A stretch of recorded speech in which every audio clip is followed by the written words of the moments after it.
America, my name is Osei-Frimpong. I come to you live every Thursday about this time. And today I'm going to talk a little bit about constitutional amendments. I'm going to talk a little bit about abortion.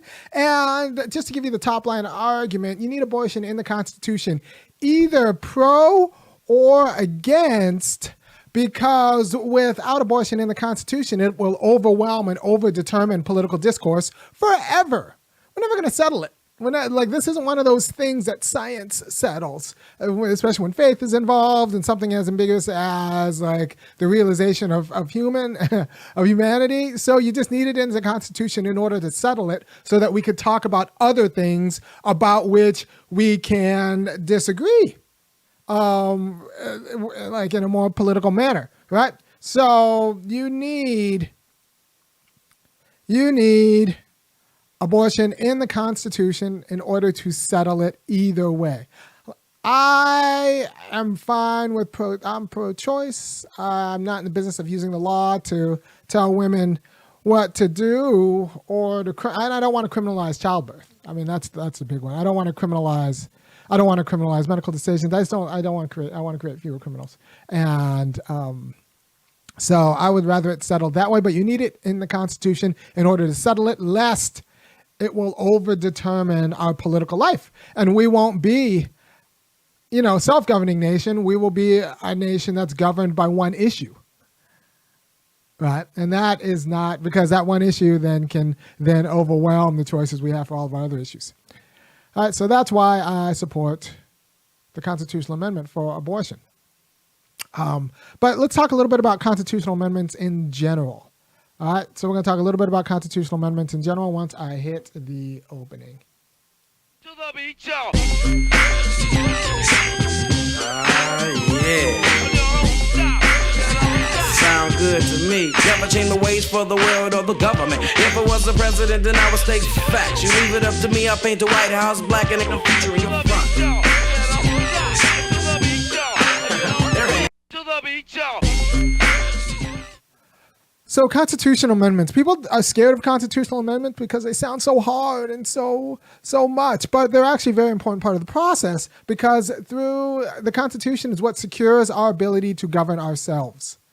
The actual particular way we want to govern ourselves, that's up to kind of the state, the statutory legislation. But the Constitution is supposed to secure the conditions of equality that allow us to govern ourselves. For example, can you really be part of a self-governing nation if you don't have any time to participate in politics, right? So no. So you need constitutional provisions that secure people like the time and the space of mind and the resources in order to actually govern or participate in self-government, right? So the different kinds, how can I explain this? So you need, governance is a matter of deciding about the rules of the whole, right? And self-governance is a matter of all the people among the body politic contributing to discussions about how to decide the rules of the whole. Now, which particular kind of whole is, something that the whole decides, but the institutions through which the whole decides which kind of whole it wants to be have to be secured outside of those provisions. So, for example, you can decide what kind of job you have, but you can't sell yourself into slavery, right? Because to sell yourself into slavery would be to take away your power to decide what kind of job to have, right? But we can also make you have a job, because everyone has to work. We're not going to decide what kind of job, but everyone's got to work. That's why we have, taxes and things that cost. That's fine. But we don't let you sell yourself into slavery, because that takes away your ability to decide what kind of job you have. And so, like, it's a constitutional, slavery is against, like, needs to be in against the Constitution, because that's a condition of civil freedom in general, right? So to make a whole nation is this big artificial project, because a lot of freedom is artificial. I know people say, like, well, if it's not natural, it's not good. Nothing good is natural. What's natural? Cancer, What's natural? Like nothing. None of your favorite sports are natural. No, people had to come together and artificially make them, and then now they enforce them not with nature but with referees, and like anything that has to do with self-determination and self-determination away from the over-determination of nature, right? So just the fact that nations are themselves not natural doesn't mean they aren't institutions of freedom. They're institutions of freedom because they're not natural. Like with natural, you have like all of these inequalities and no negotiation. Nature doesn't respect your rights. Try to negotiate with a tiger, and we'll see how that works out. So if you want to be free, if you want to be self-determining, you need artificial institutions that then you govern. And in order to govern, you need constitutional provisions that secure you a place at the table in order to govern what kind of artificial institutions you want to be, right? So there's going to be there's going to be a difference between participating in an artificial institution, like playing basketball, and then governing basketball, right? In order to govern basketball, you need, that's where you decide like how long the 3-point line should be and all of that stuff. Should there be a 3-point line? They're like, those are governing issues, not playing issues.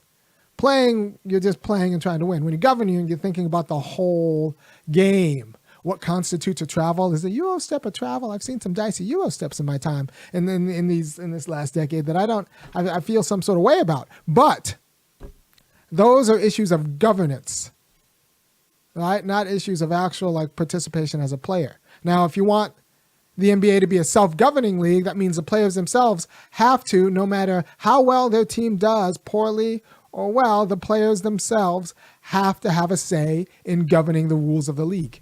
That's not the way the league works right now. That's why the league is not a self-governing entity.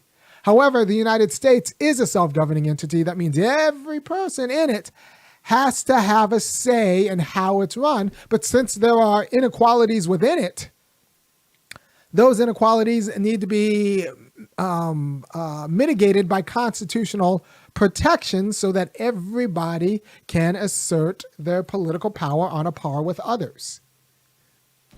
Does that make sense? So that's what constitutional protections are for. At the top level, they're for allowing people to assert their political power on a par with others amid all of the inequalities in our social and family lives. Right?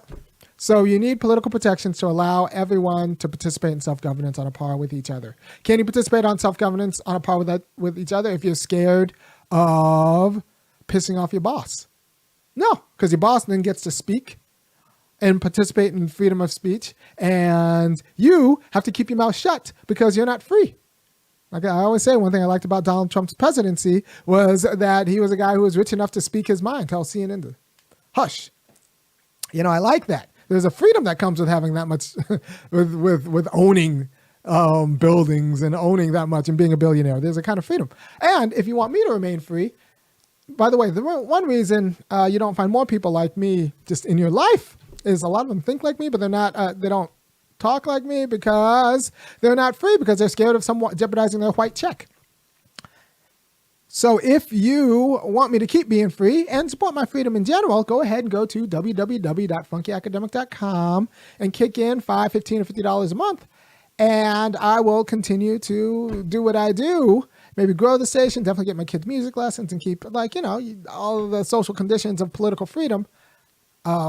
Since now I do not as much have to worry about jeopardizing a check, I can actually be free, right? So there's the social conditions of political freedom, and black people en masse. I mean, every now and then you get a free Negro, but there aren't too many of them. Even Al Sharpton, all your favorite loud Negroes aren't free because they're still scared of jeopardizing their white paycheck. But I am for your HBCUs. Those people are not free. HBCUs fired Carter G. Woodson and W.B. Du Bois and Howard Zinn. Like HBCUs fire radicals, especially people who preach black freedom, because that's going to come if serious about freedom for black people, that you're going to have to talk about white culture that enslaves black people or just runs the internal colony that is black communities in the United States. And if you don't think black communities are internal colonies, well, I don't know what to tell you. We don't own anything. And if you don't own anything, any commercial land, and we're the highest renting class too, if you don't own in a capitalist democracy, then you are pretty much run by the people who own you. Just ask anyone who saw the rent go up this last year, and nobody asked them. They just upped their rent, right? So, we're an internal colony. We don't have the conditions of freedom. But if you want at least one free Negro talking about it, go to www.funkyacademic.com, and that will clarify it. So through constitutional provisions are how we secure the conditions of self-government. And then it is through participating in self-government that we decide everything else, right? But some things need to be secured. So we don't want our political discourse and all of our governing decisions to be overdetermined by something like abortion, right? And since abortion's not going anywhere, it will never be settled. It needs a constitutional provision so that it's now off the table and we could discuss other things and actually have some sort of nuance and variety in our politics, rather than having like the specter of baby killing or non-baby killing or enslaving women on what you got the baby killers on one side and the enslaved women on the other who don't want it, and we want that. That is such an overwhelming discourse that it distorts everything else in our political life. So we need it off the table. That's why abortion should be a constitutional amendment. That's one reason. There are a few reasons, but that's why it should be a constitutional amendment, to enable a quality of self-governance that's not overdetermined by the abortion question. Good. All right. So in general, you need constitutional provisions for all of the conditions of self-government. For example, can you be free in the United States without a job? No. Without a source of income? No, you can't be. Right? Also, you can't be free in the United States if nobody works. Everything that you see, including the internet and everything, except for the words out of my mouth, everything about this presentation was supplied by somebody else's work, right? And they need to be compensated for that. So our freedom, including my freedom to do this podcast, is put together by a slew of people working, little people making these microphones and, someone weaved this, my background and all of that stuff. So we need to account for all the work that needs to be done for self-determination to happen, for the realization of freedom through, mediums like this. And also the compensation for the people who, like myself, are participating in producing goods and services, right? So there needs to be some sort of job scheme that secures everyone a job that's not tyrannical, so that the people can be free, because you can't be free and be scared of taking off your boss.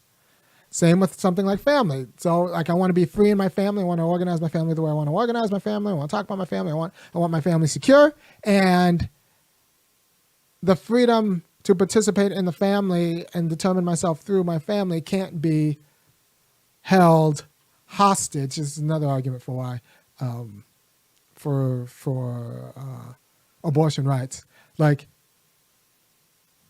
If you can't be free to determine your family, you can't be politically free either, because, if I can't,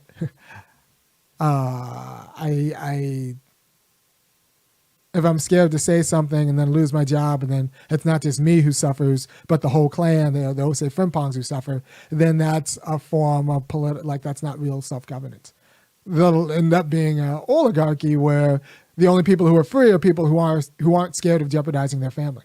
Right? So you need to secure family rights in order to enable political freedom. There's another reason why we want something like a federal job guarantee, because that gets you the labor and it also gets the family security. And a federal job guarantee at above poverty wages. I want federal job guarantee. I'll say $27. Then everybody who wants a job, every grown person who wants a job should be able to sign up for one, pretty much, at $27 an hour. And I think it should be, I'm okay with it being tied to how many dependents you have. Okay? Either we have child stipends where everyone just gets $900 a month per kid. Because look, kids shouldn't be punished for their parents being poor, and it just costs a lot of money to raise a kid well, functionally. in a complicated democracy. So I think everyone should get $900 per kid, or we just have a federal job guarantee where you get more money for more kids you have, right? So if you have 0 kids, you get $20. If you have a kid, you get $24 an hour. If you have 2 kids, you get $28 an hour. If you have 3 kids, you get $32 an hour. We could work out some sort of dependence that way. Either way is fine with me, but that way you get people working and you get them working in the unionized job, secured unionized job, where they have enough money to fulfill their other responsibilities. So I actually don't have a problem with tying compensation to dependence at the federal level. And if you want out of that scheme, you just work for the private market, right? So there's got to be a floor so that people can be free in their families and free in for political life. And so we need secure jobs so that people aren't hostage by the whims of their employer. And we need jobs that pay enough so that you can fulfill your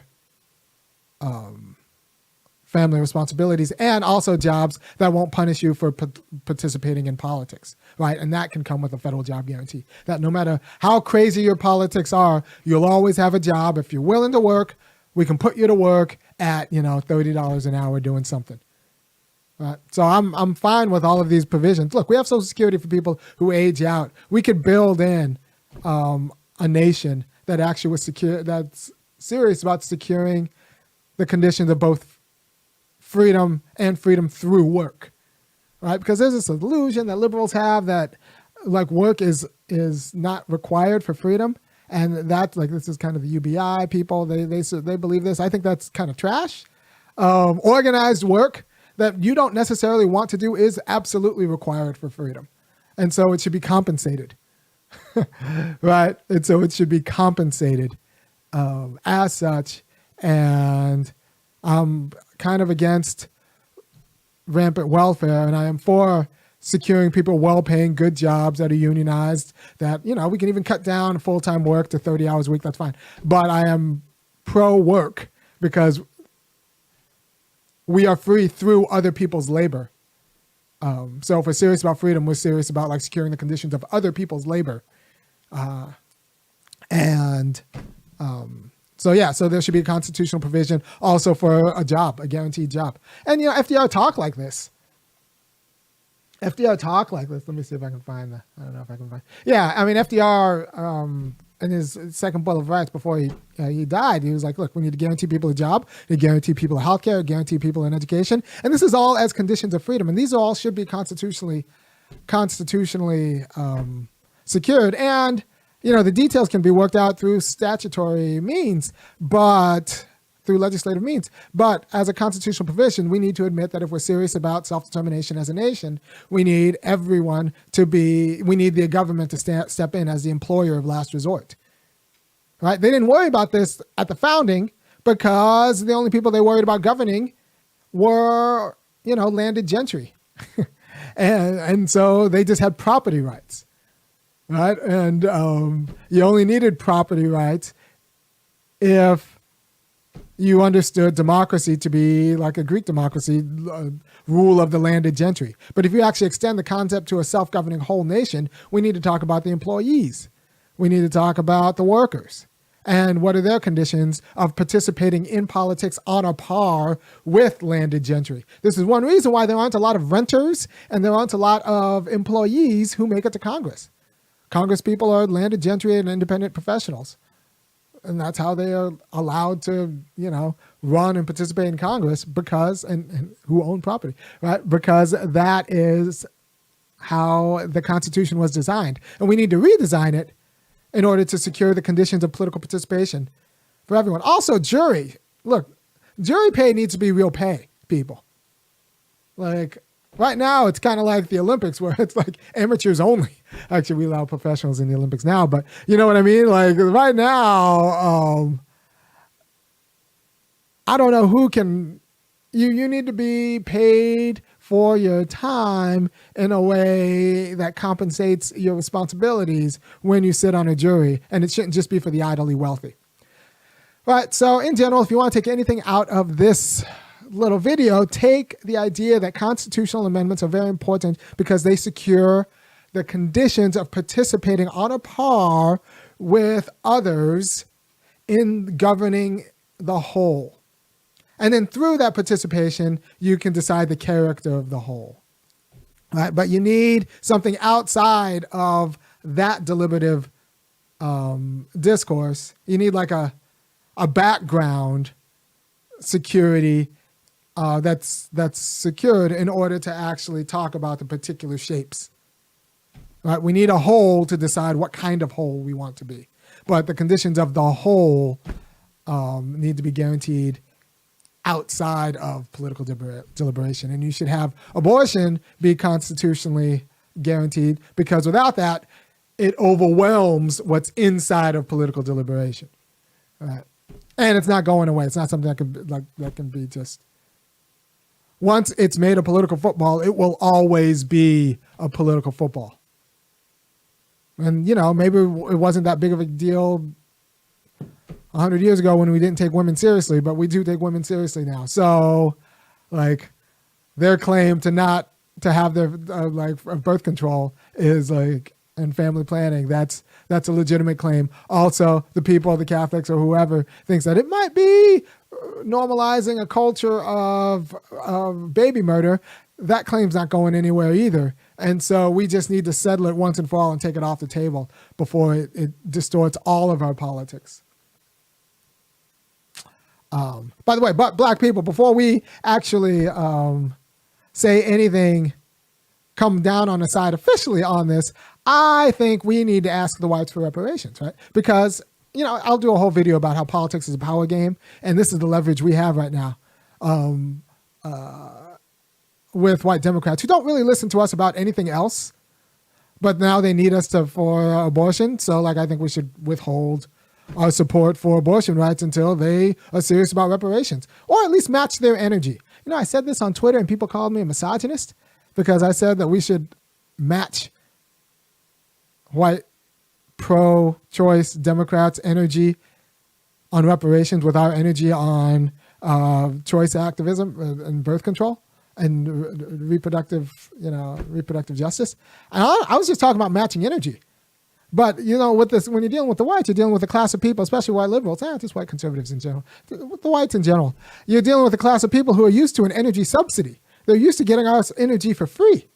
So you got a lot of people who are pro-choice who are used to black people working for them for nothing, and then get a little bit surprised when we say, like, all right, we'll work for you because it's a just cause, but you also have to respect our justice claims because we're an internal colony in the United States. And they're not used to that. Plus, it would jeopardize some of their comforts and perks, and they're not used to that either.